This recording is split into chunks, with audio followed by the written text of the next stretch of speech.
UFO lore, that's when they started showing up. After the detonation of the atomic bombs in Japan, that's when the UFO sightings ramped up. And they ramped up mostly in the U.S., right? Yes. So that's interesting because the U.S. was the nuclear power. So. And we were the one who was doing a lot of fucking testing. Yeah. You know, and also we have all these military bases. Who the fuck has more military bases than us? No one. Who has more nuclear weapons pointed at other people than us? We have them all over the place. And there's all these multiple sightings and eyewitness accounts of like very credible people who say these things have hovered over military bases. It'd be pretty cool if these aliens were benevolent overlords and they were like, hey, my children. Yeah. You know? Or maybe even so advanced intellectually that the concept of an overlord is preposterous and they're just biological management.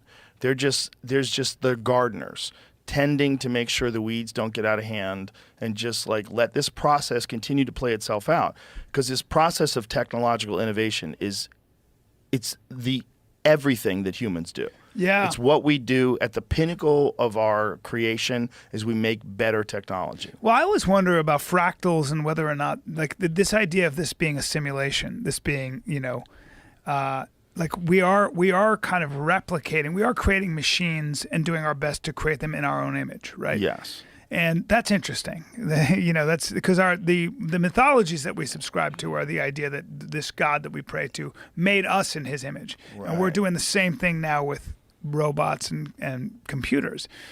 And that's an interesting thing that we seem to have this sort of paradigm, this idea that that's the scaffolding for the way we think, right?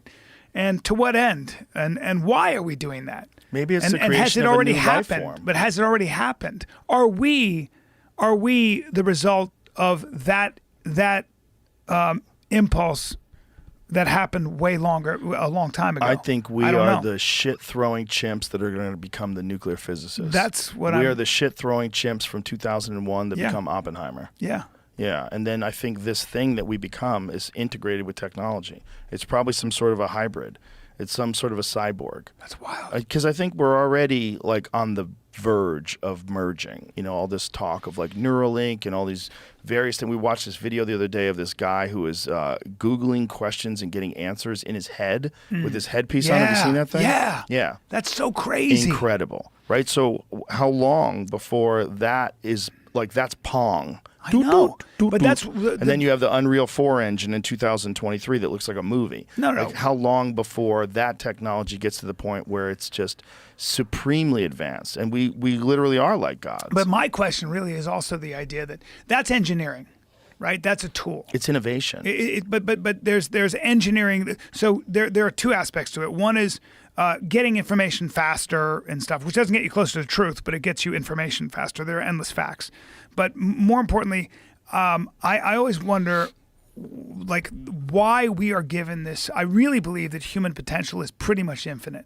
Whatever you can imagine and beyond, we can do. And we are doing. We seem to be doing this. Like, think about how crazy that is. I can wear a headset and I can do things with my mind and look up the answer. Yeah. That's insane. That's magic. It's crazier than magic. But there's a way to measure that and quantify that and replicate that. So it's not magic. I can do it and I can tell you exactly how I get there, which is even crazier. So what is that leading us to? It is nudging us closer. It's like I think it's very significant that we're getting a better understanding of what it's like to be someone else.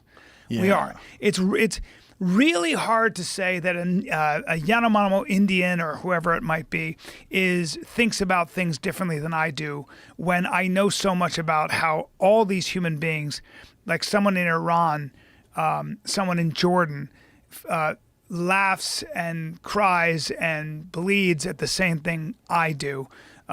You know, it's being prejudiced based on what that person looks like over there is becoming harder and harder to justify. Where it was before we knew about that, we were like, well, those people over there are quote unquote savages, or they're this, that, and the other thing. And I do think that we are getting a better understanding of what it's like to be each other and being nudged in the same direction. I'm not saying we don't become tribal. I think that's true too. But why? And it's interesting to think about where that's leading us to what understanding, and then when we have that understanding, what are we going to do about that? Right, and are we going to pull it together? And are the aliens here to make sure that we don't fuck it up? Yeah.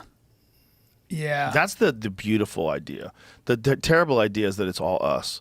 And then it's all a big ruse, and it's all just drones that we're doing because we don't want China and Russia to know about it. But we have insane propulsion systems that operate on gravity. And yeah. I think it is us. I hate to tell you. It seems like both. It seems like us, and it also seems like there's some shit that we just don't understand. And I don't know if those people are telling the truth. Because if the people that are telling the truth that there's biological entities, and this is what Jackie Gleason said that Nixon told him. And Nixon took him on, they were drinking. You know that famous story? No. Who knows if it's true? It's a legend. But the legend is that Jackie Gleason and Nixon were drinking.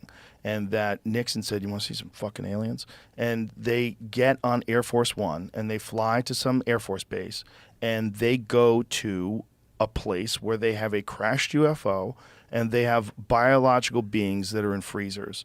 And Jackie Gleason sees this. And Jackie Gleason, after that, has a house built in upstate New York that looks like a UFO. He became obsessed with UFOs after that. There was a house, it was actually for sale at one point in time. Yeah, so he has this house that he had shaped like a UFO. And this is like, who knows if this is a true story? Yeah. Right? Because it's like, it was kind of sort of disputed. His ex-wife told the story or something like that. I forget. I think that kind of thing is actually impossible to keep secret. No, I don't think so. Really? No, I don't think so. You think generational, like generations of government bureaucrats can keep something a secret? Sure, they tell the people at the very highest level know about it. It's very few people. It's all very compartmentalized. They're always, they monitor everyone's phone calls, everyone's emails, everything everyone does. Impossible. At a top secret clearance level. No way. Impossible. I don't think you're right. Totally impossible. You're definitely not right. I think it's impossible. Listen, man, they can keep secrets. When? People at high levels of military can keep secrets. Yeah, but they're always rotating out. They're retiring. They're dying. Yeah, they probably wind up fucking Hillary Clinton and a lot of those dudes. Hey, listen, dude. This is not this is not Conspiracy Social Club. This is the Joe Rogan experience. I am not willing to relinquish the idea that they could keep that secret. Well, that's because it's fun to believe in. Yeah, but it's not just fun to believe in. It is possible. It's a physically possible thing to do.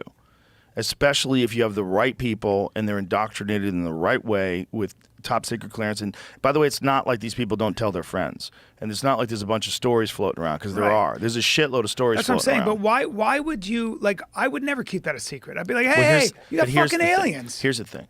When you have senators and congressmen who find out about this, and they find out that military contractors are the ones who have access to this stuff, because the back engineering program has to involve someone who has the capability of recreating this. So who would that be? That would be the people that make jets. If you got someone who's making you a fucking